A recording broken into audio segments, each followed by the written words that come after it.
No, come on. Come on, yeah. With Mary. Senators aren't allowed. No, come on, yeah. Good morning.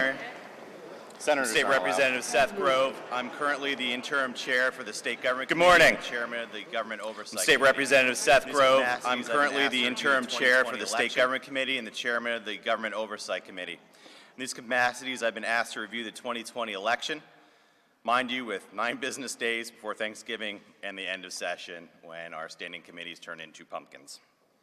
To date, we have passed House Resolution 1100, sponsored by Representative Jesse Topper, to direct the Legislative Budget and Finance Committee to conduct risk-limiting audits on the ballots in all 67 counties and reestablish the Act 35 data report. I don't think that's the COVID tracker.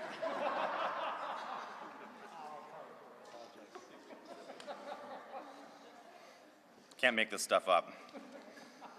The committee has sent extensive questions to the Department of State and are currently in the process of sending extensive questions to all 67 counties, election boards, to ascertain how they administered the 2020 elections and what issues they faced. Dominion voting systems, ImageCast X and ImageCast Precinct Scanner, are used in the following 14 counties: Armstrong, Bedford, Carbon, Clarion, Crawford, Erie, Fayette, Fulton, Jefferson, Luzerne, Montgomery, Pike, Warren, and my home county of York.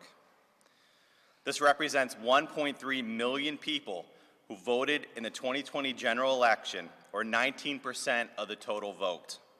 Dominion Voting Systems has received millions in taxpayer dollars to provide voting systems to Pennsylvania. As you're tuning in today, you're probably wondering why you're not viewing a policy hearing. The committee scheduled a public hearing with Dominion Voting Systems to be held now. The members of the State Government Committee were looking forward to publicly addressing the plethora of accusations of Dominion Voting Systems in a format which would have allowed open and honest dialogue.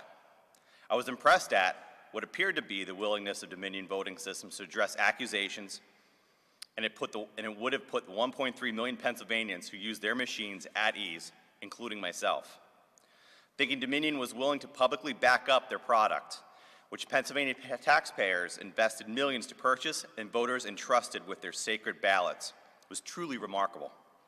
I truly felt Pennsylvanians and the nation could get some answers into the truth of the effectiveness of Dominion Voting Systems.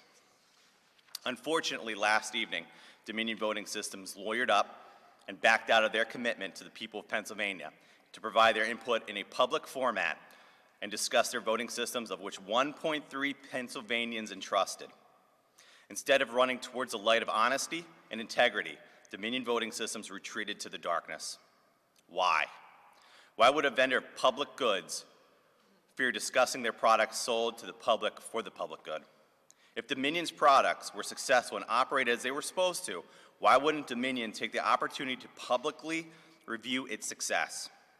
How hard is it to say, our ballot machines worked exactly as promised, and they are 100% accurate? Why, after weeks of accusations, has Dominion Voting Systems not released any analysis of the success of their voting machines to the public in order to stop their accusers in their tracks? If they have nothing to hide, why are they hiding from us? Today, I am saddened to report to the taxpayers of Pennsylvania and the 1.3 million voters who trusted Dominion Voting Systems with their ballots that Dominion Voting Systems has hung you out to dry and slapped you in your faces.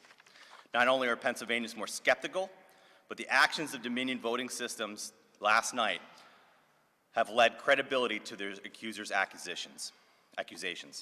To date, the Secretary of State has initiated no plans to address any concerns of Pennsylvanians. A concerning number of Pennsylvanians have lost faith in the integrity of our election process. The elections were conducted above board. The Secretary of State and the Department would be falling over themselves to verify the results and put to rest the mistrust of this election. Trust must be earned. It's up to Dominion Voting Systems to earn the voters' trust. It is up to the Secretary of State to invalidate any rumor or accusation. I would like to call on Representative Dawn Kiefer to review some of the accusations against Dominion Voting Systems that we could have had answers to today, but will continue to process throughout rumor mills across the Commonwealth and across the United States. Representative. Good morning. Thank you, Chairman Grove. So I won't reiterate the counties, but 14 counties, mine being one of them in York County, utilize the Dominion software. And Pennsylvanians deserve to know exactly how Dominion systems worked, as well as what software was utilized in our election process, and the security measures that they had in place so that we can give voters the confidence on the election outcomes. Most of us would agree here that we trust the workers in our polling places, and we trust the workers in our counties.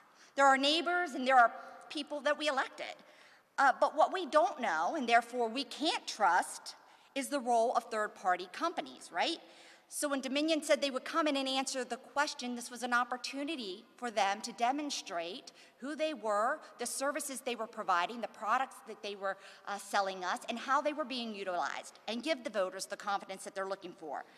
Unfortunately, they're rescinding their acceptance of participation in our committee hearing, robbed our voters of that information. Dominion, questions that we had, did Dominion play a role in the tabulation of the votes cast? We don't know. And was it the same in all the counties? We don't know. Did Dominion program the software in the equipment that was used at the 12 counties? We don't know. It's what we're hearing they're doing in other states, but are they doing it here? We don't know. Was there direct county oversight? Was there expertise in that oversight? You can put anybody to oversee it, but if you don't know how it operates or why it operates, is that oversight?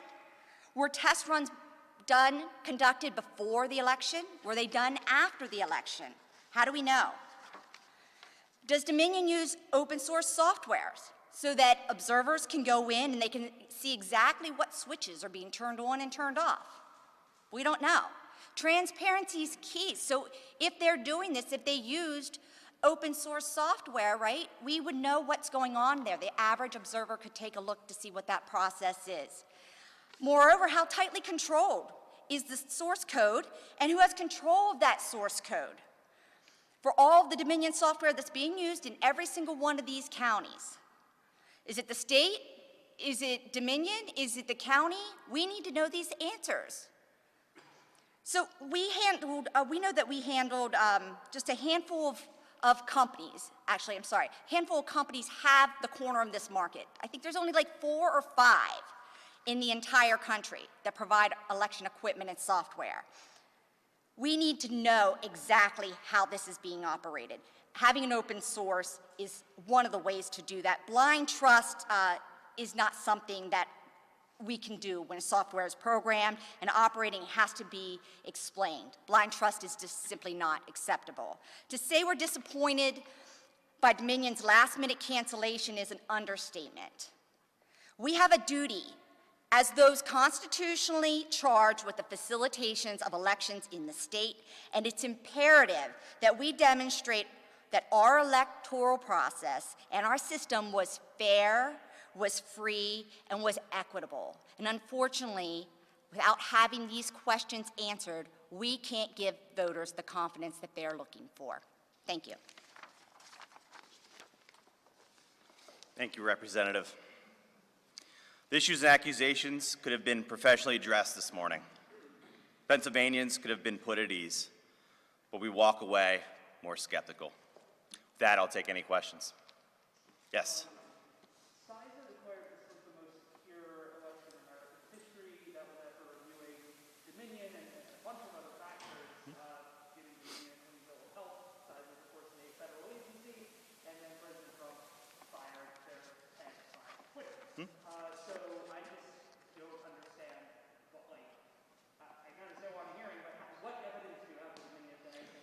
So, number one, our process is to fact find.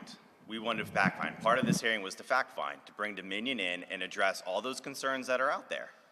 We want answers. She just elevated them. If CISA has said... Allow me to mention that CISA has a board that oversees elections and these vendors. Dominion has somebody that sits on that board.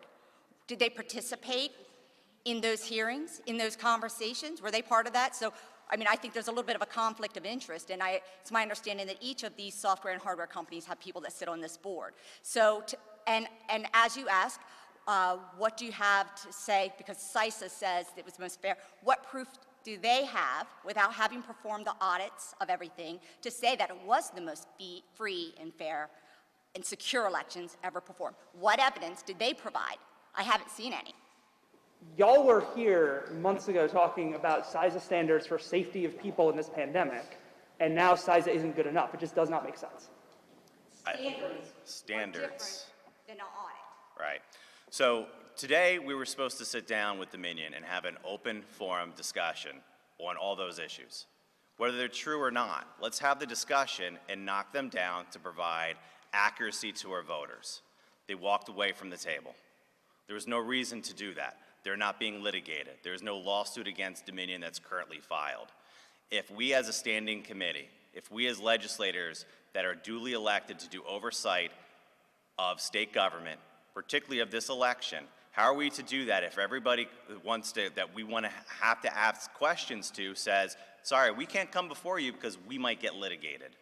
We are not going to get any answers or address any concerns. This needs to we're putting a stop to this right now. If you're not litigated and we ask you to come before us, we expect you to fulfill your promise of coming before us and address the questions that people have.